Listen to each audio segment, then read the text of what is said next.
All right, good afternoon. I want to start out, just congratulate Levi Drake Rodriguez, NFC Special Teams Player of the Week. Block field goal was huge in the game last Sunday, and he's been coming on. He's had really put together a nice season after a really good training camp. First career sack also last weekend. So excited for Levi. We talked about this week on Monday, but very important week for our team coming back home. We're talking a lot about, now that we know some of the things that it takes for this year's team to win football games, how we play all three phases. Now it's about consistency and, showing up at US Bank Stadium against a really good team on Sunday and performing the way we need to win. So open it up to you guys. Kevin, how much of what you're using in the offense is hinging on what you see from JJ, as opposed to putting everything on there and knowing this is everything we can use, or do you put more in based on what you saw last week on the field? I just think it's about doing things that he's comfortable doing right now. Pre-snap, post-snap, what we're asking him to do in the pass game. Where are the areas that we're continually working fundamentally, and where are the areas where throughout the game, the ebbs and flows of games, where we see some of the inconsistencies that come with a young player who just made his third start. So I think we're going to try to do the things we think it gives our offense a chance, but all that goes through a scope of what JJ does well, what we think his role in the game plan can be to help us, and the things he does well fit with getting some of our best players on our offense going, as well as making sure we're very cognizant of the line of scrimmage and running the football as well. Kevin, you talked a little bit after the game about that some of the out of the pocket throws being a little amped. I just wonder what, from an accuracy standpoint, some of those throws, what is required to be accurate? Yeah, I think so much of it comes from the understanding of just the amount of RPMs you have to put on the throw, and he's got the ability, high level, to throw the ball very hard. But you guys have heard me talk about a lot of things in regards to things I look for in quarterbacks, and arm strength is normally not on the podium as far as the top things you're talking about. It is very important, especially with some of the coverages we get with Justin, or attacking some of the one-on-ones in tight coverage. But the most important thing is, as he learned on a few throws the other day, both completions he had that were critical, the long throw to Addison, really either one of the longer completions to Addison. But then also, it's not just the ones you complete, it's, are we giving guys a chance for run after catch as well, when we've married the run and the pass and set up a play pass with a chance for an explosive. It doesn't just have to be a catch and get back up and get 21 yards. It can be a 30, 40-yard catch and run. Especially, we've seen what Justin can do with the ball in his hands. Addison, we gave him a jet sweep and he made 3 defenders miss and got a first down on a 2nd and 16 or 15 or whatever it was. So how many times can we just, and a lot of those plays are relatively low on the scale of difficulty, and then it becomes, the consistency of not only being accurate on this throw and this throw, but then, it's every single throw, every single play, where when we get that consistency from him, which I think he's definitely capable of, especially when you're focusing on the lower body mechanics and understanding the tempo that you can use throughout the game with your throw, different variations. And that's what the most important thing is for accuracy. And then once you start getting comfortable using that, then you got to get comfortable, something catches your eye, you got to throw it to a place where a guy's going. And if you're not going to throw it hard, you got to then, adjust for that in the type of throw you use. So I think it's all part of his development. It's all normal. And the best things about JJ are, in the biggest moment of the game the other day, he had a very, very, really good rep with Speedy to put the game away and ice it. And there wasn't a lot of fundamental encouragement before I called that play. It was, let him go be at his best when it's required and make the play. What did you say to him prior to that? You had the 15 or so seconds there.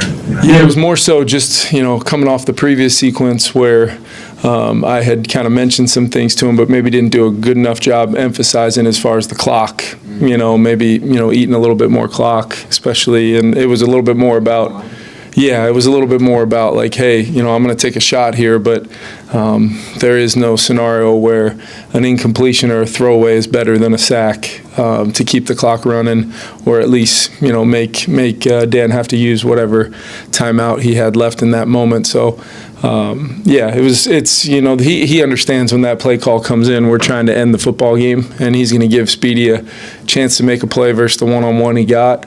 But part of that is the trust in him to make that throw and in that moment, meet that moment to be able to give Speedy a chance to make a play. But if, let's say, they play zone or we don't like the look on the play, he's got to be able to tuck that thing, protect the football, and make sure the clock is our ally in that moment. Kevin, the screen pass to Aaron Jones on the first drive of the game, is that JJ just checking into that? Like, is that a can at the line? Or, I mean... Yeah, it was a can, but he still had to recognize the look and, thought, kind of went into the game plan knowing, the history we've had with the, with the Lions and kind of maybe where they would go with the first, third down real opportunity of the game. And he did a great job recognizing the look and then really accurate throw. Brian O'Neill was fantastic on the play. Kind of had to make an adjustment based upon, we didn't have all 11 guys get the can in the noise, which is something we've got to improve on, But yeah, it was part of a kind of a play. But the quarterback still has to, get to the right play based upon the look, get it communicated to everybody. Really be the beacon of kind of making that whole thing go, and it's exactly what he was on that look. How can a guy do all that? The quarterback, I mean, it seems so much that he has to be aware of, and smart, and reflexive, and all that stuff. I mean, it's pretty impressive. Yeah, absolutely. And A guy can do all that stuff at that moment. Yeah, I mean, I think the way I would equate it to, it would be like, if you're a high-level chef making a meal, we try to put the ingredients out on the counter and then leave the instructions right next to the ingredients, and then potentially, have up until 15 seconds to help guide the crafting of that meal. That's how we try to do it, so it's not just show up to the stadium and figure it out all on your own. But you're exactly right. I mean, it's still a third start. Third start making a play like that and recognizing the look and kind of taking the ingredients of the information that we talk about a lot during the week and getting the answers to the test via a lot of that is kind of, what you're looking for. And I've always thought JJ is a very, very high-level processor of information, whether it's protection calls and the things he has to have to make certain looks blockable and make it right. I've known that from the first time I sat down with him in Ann Arbor. So that's what makes you so encouraged and excited about the fact that some of the things we're working through right now with a young player, totally normal, are the physical side of things. The fact that he's so high capacity and capable mentally of so much is where you hope to see a young player grow within the same system for a long time, hopefully. So, but you're exactly right as far as you can turn on the TV and see that exact same look and not see the level of poise and ability to get the guys into the right play on that sequence for sure. Hey, Kevin, was the trade deadline calm for you yesterday, or were there any possibilities that could have flushed out? Yeah, I know there were some calls and some things, but what I thought Kwesi did a really good job communicating and kind of letting us know kind of what some of the possibilities were and talking through those. It's a game plan day, so we're pretty hard at work as coaches and. But yeah, nothing really materialized, and like I said, we've kind of felt like very similar to our opponent probably, who kind of dealt with some injury adversity, and now they're getting healthy and getting back to being the original team they thought they'd be, and they're a really good one. So we're hoping we're the same, and hoping and talking about it doesn't do a whole lot. We got to go put consistency on tape every single week. The Ravens, what do you see with Kyle Hamilton and that defense and how they've seemingly gotten back on track? Yeah, I mean, they make the trade for another safety, a really talented guy in Gilman, which allows Kyle Hamilton to then play pretty much predominantly the nickel spot, which they're playing a lot of nickel defense to basically every grouping.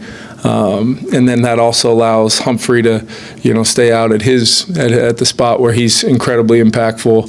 at the outside corner spot. And I arguably think they have maybe the best combination of corners in the NFL. And then when you throw Hamilton in there as the nickel, I mean, it's an incredible challenge. And we feel great about our skill guys, but we've got to show up ready for a really, really tough task and test on Sunday. Evan, how would you describe just the impact that Andrew Van Ginkel makes on your entire defense? Yeah. And how big it'll be to have him for this week's challenge? I think I showed the team a clip of him today. I think he got, hit from outside, got kind of knocked from a kind of a blindside block on a screen, and he's on the ground, but still recognizes that, Montgomery or Gibbs or whoever it was had the ball on a screen, and he makes a play. Like, it's not only the instinctiveness of plays like that really don't jump out, when he makes the play. I mean, obviously we all see the intercepting a screen for a touchdown or, picking off a hot throw and a zero.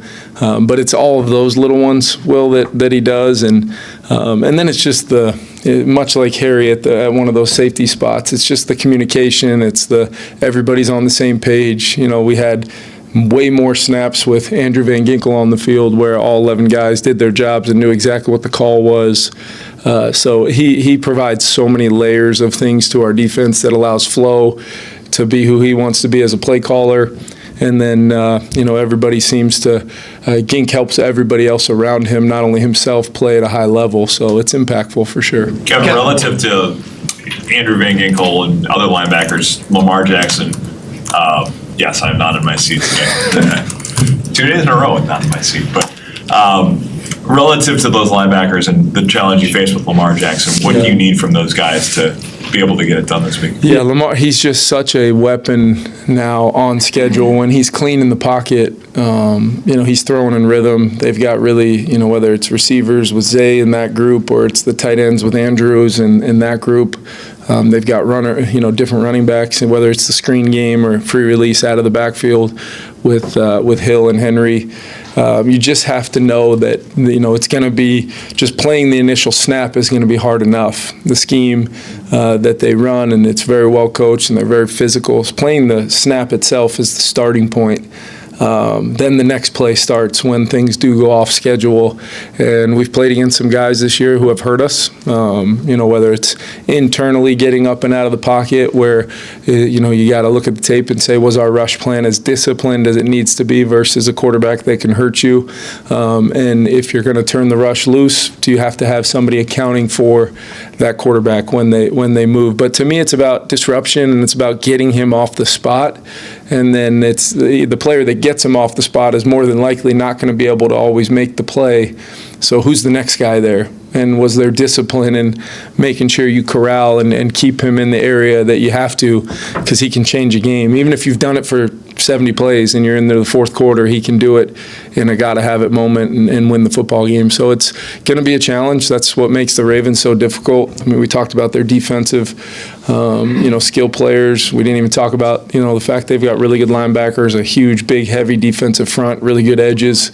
And offensively, they've got a physical O-line, one of the best backs in football, and a bunch of skill players to go along with the physicality that they could be explosive in a heartbeat. So all led by Lamar. So it's going to be it's a big-time challenge for sure. Kevin, the intensity that JJ brought to your post-game celebration, did that catch you off guard at all? It never catches me off guard. I just know to give him the football, deliver the message that I'd like to deliver, and then get the hell out of the way for my own personal safety in that moment. But look, you look around the locker room. I know I did. Not only when I'm talking about him, but after when he's saying a few words, and you just see when the guys look at him, they see J.J. McCarthy being himself, and that's all I've ever really thought quarterbacks in this league need to do. Just much like a head coach, you got to be authentically yourself every single day, and he's absolutely that. I think that's what allows him to be ready for the moments in games where he's answered the bell, twice now in 2 divisional road games. But that does not mean I have to be really close and in arm's reach of him when he does those things. But the guys were excited. I did think it took way too long talking to Tom Brady and we were waiting for him for an awful long time. The Lions don't make it easy on you. You guys know that. We got to run up a 2-mile hill to get to the locker room. So I did see video of him taking a nice brisk walk off the field up the ramp. So, maybe I'll encourage him to, a slow jog would go a long way, so we can get back home here to the Twin Cities. But no, it was a cool moment. We've had a couple of them so far this year. Hope to have more.